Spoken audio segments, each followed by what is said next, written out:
नमस्कार मुलांनो, तुमच्या आवडत्या संजय सरांच्या गोष्टींच्या शाळेत तुमचं मनपूर्वक स्वागत. मुलांनो, आज आपण ऐकणार आहोत एक प्रेरणादायी व विचार करायला लावणारी गोष्ट. चला तर मग कान देऊन ऐका. एक सुंदर गोष्ट. गोष्टीचं नाव आहे हरवलेलं पाकीट. एका गावात प्रशांत नावाचा 7वीत शिकणारा मुलगा राहत होता. तो रोजच्या प्रमाणे शाळेत जात असताना रस्त्यावर त्याला एक तपकिरी रंगाचं पाकीट दिसलं. त्याने ते उचललं. पाकीट उघडून पाहिलं तर पाकिटात काही पैसे, आधार कार्ड आणि काही महत्त्वाची कागदपत्र होती.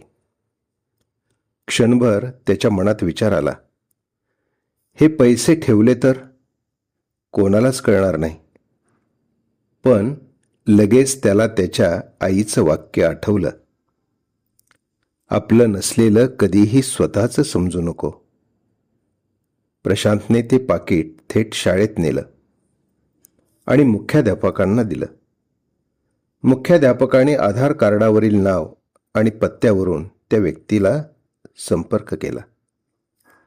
थोड्याच वेळात एक वृद्ध गृहस्थ शाळेत आले. त्यांच्या डोळ्यात अश्रू होते.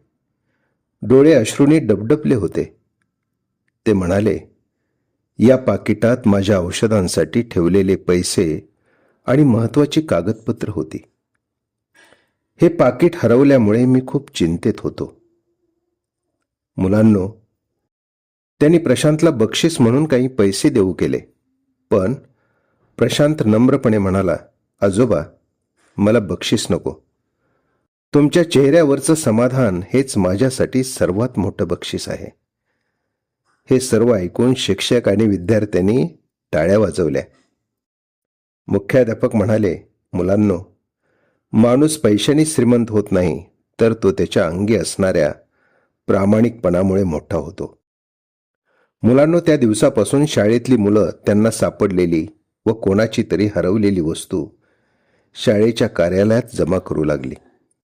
ते एका कृतीनेच प्रशांतने सर्वांचा विश्वास जिंकला. मुलांनो, तुम्हीही असेच प्रामाणिक राहा. प्रामाणिकपणा ही अशी संपत्ती आहे जी आयुष्यभर सन्मान मिळवून देते.